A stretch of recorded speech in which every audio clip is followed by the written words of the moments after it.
Naku, Rolly, mukhang na-love at first sight si Kuya. Naku ate, mukhang na-inlove na si kuya. Kuya, gutom lang yan. Bibili na nga lang ako ulam. Oo nga, baka gutom lang to. Sige na. Ano ba, Angel? Ang labo ng mata mo. Magsalaming tanga. O ano pinagsasabi mo? Tara na nga. Ikaw, dyan ka na. Tara na. Hindi boss, baka ang tingin sa'yo eh. Mukhang nagkakagusto sa'yo. Boss, diskartehan mo. Maraming pera yun. Ganun ba, Rawi? Sige, subukan ko. Salamat, Mami. I love you. Dito na ako, Mami. Bye-bye. Sige. Sure. Aris nga pala. Rosemary nga pala. Papasok na ba kayo sa school? Gusto mo atid kita? Ayos lang naman eh. Kahit araw-araw niya akong hiraman ng pera. Basta mahal niya ako. At di niya ako lolokohin. Hay nako, Marie. Ano ba yung tawag sa kanyang pag-ibig? Love is blind. Sa uli, iiwan ka rin. Ikaw rin, bahala ka. Tara na nga, pumasok na tayo sa school.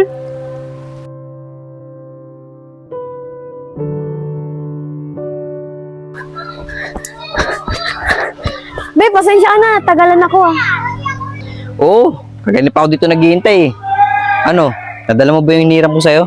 Pasensya ka na, Bi ah. Pinilit ko pa si Mami na bigay sa akin 2 buwan kong allowance. Oo, dala ko na. Ito. 5,000 ba to? Oo. Yun, maraming salamat talaga dito, Be. O sige, pagka babalik ko rin sa'yo ito ah. Aalis na ako kasi may pupuntahan pa ako eh. Sige na, pumasok ka na sa school, bamalik ka pa eh.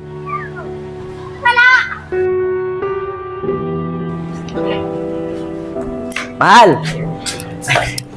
Syansya ka na. Tagalan ako ah. Ano ka ba? Kaganina pa ako nag-aantay sa'yo eh. Ano, may pera ka na ba dyan? Ba, niniwan naman ako na Rosemary. Si Aris yun ah. Ay, mukha kasama niyung babae. 5,000 to, mahal ah. Ayun ang gusto ko sa'yo eh, kaya mahal na mahal kita eh. Ano, samahan mo akong mamili. Sige, mahal, tara.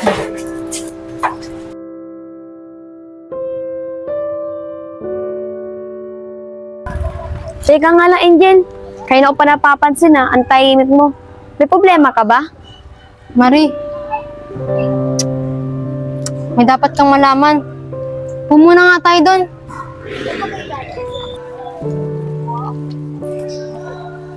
May dapat kang malaman tungkol sa boyfriend mo. Ah, alam ko na yon. Magagalit ka na naman. Kasi pinaram ko na naman pera yung boyfriend ko kanina. Hindi yun, Marie. Nakita ko kasi yung boyfriend mo kanina. May kasamang babae. Pati yung binibigay mo sa kanyang pera, doon niya binibigay. Hindi sa magulang niya. Angel, ano ba yung pinagsasabi mo? Baka hindi siya yung nakita mo. Sabi ko sa'yo, magsalamin ka eh. Lumalabo na kasi yung mata mo. Mahal ako nun, di ako kaya lokohin nun. Marie, tsaka mong sabihin, mahal ka ng boyfriend mong yun. Pag nakita mo na to. Hindi totoo to. Sinabi ko na sa'yo, Marie. Tama yung hinala ko. Na ginagamit ka lang ng lalaking yan.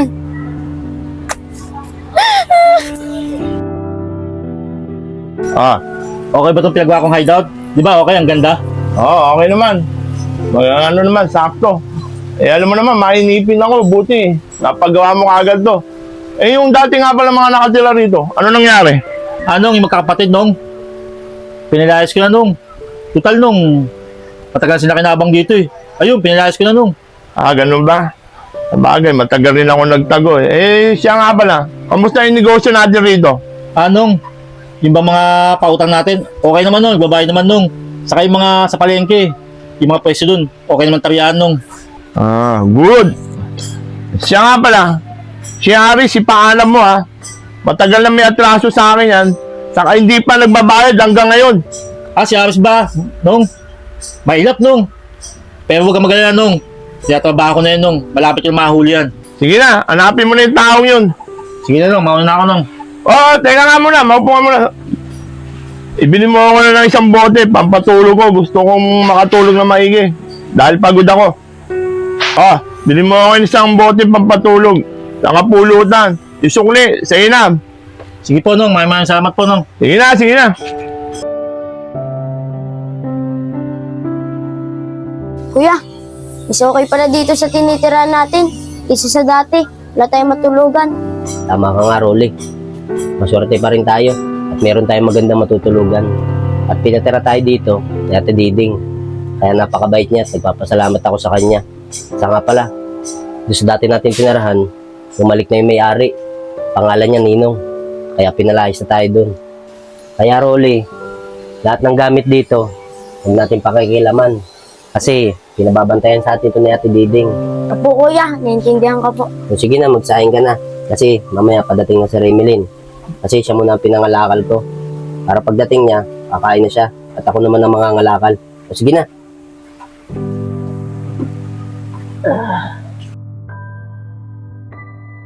Boss Aris, manlibre ka naman. Laki ng binigay sa'yo ng jowa mo eh. Ako nagturo sa'yo eh.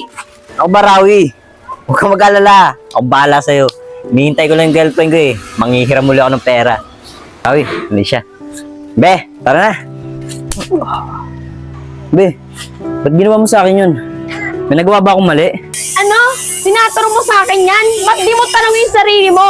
Ang tagal mo na pala akong niloloko. Marie, hindi kita maintindihan eh. Ano ba yung pinagsasabi mo? Hindi talaga kita maintindihan, Marie. Ba't ka ba nagagalit? Ah, Mo akong hawakan. Aris, matatanggap ko pa na gamitin mo yung pera ko eh. Pero hindi ko matanggap yung ginamit mo ako ng dahil sa pera at niloko mo pa ako.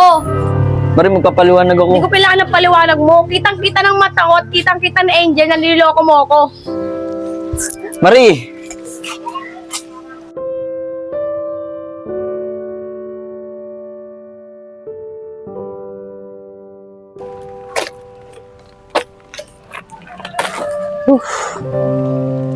Pogi naman ako.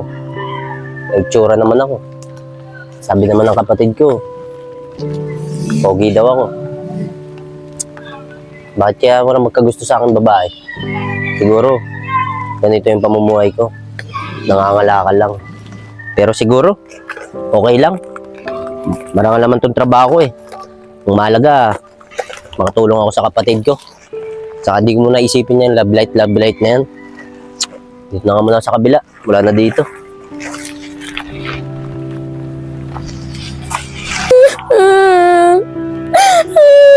Sige, hindi yun ah. Ba't kaya umiiyak? Ganda, ba't kaya umiiyak? May maaway ba sa'yo dito? Ah, ganun ba ganda? Eh, bakit ka umiiyak? Wala ka naman palang kaaway. Kasi ako ng boyfriend ko. Sino ka ba? Bakit ang dami mong tanong? Ikaw na naman. Oo, ako nga. Kasi napansin kita dito, umiiyak ka. Kaya nilapitan kita. Siya nga pala, boyfriend mo ba yung nasa baba kanina? Yung kausap mo? Oo, boyfriend ko siya dati. Ngayon hindi na kasi niloko niya ako. Ah, ganun ba ganda? Alam mo ganda, ang pag-ibig kasi, para sugal lang yan. Pwede ka masaktan, pwede ka sumaya. Kaya sana ganda, kung magmamahal ka, huwag mo ibigay lahat.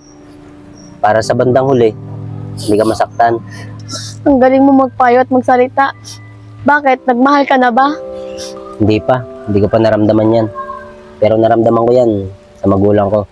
Lagi sila nag-aaway, nagsisigawan, hanggang sa hindi sila nagkakaintindihan, hanggang nauwi sa hiwalayan. Kaya yun, hindi na nila mahal ang isa't isa. Ah, ganun ba? Kasi magulang mo ngayon. Iniwanan na kami ni nanay. Tapos, sumunod naman si tatay. Kaya, iniwan na kami magkakapatid.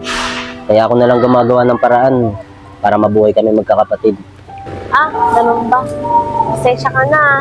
Napagkasalitan ka tayo masasakit at sinusungit ka sa nakaraan. Ano ka ba ganda? Wala na yun. Sanay naman ako sa ganun eh. Salamat ah. Ako nga pala si Rosemary. Ako, madumi yung kamay ko eh. Ayos lang yan. Ako nga pala si Randy.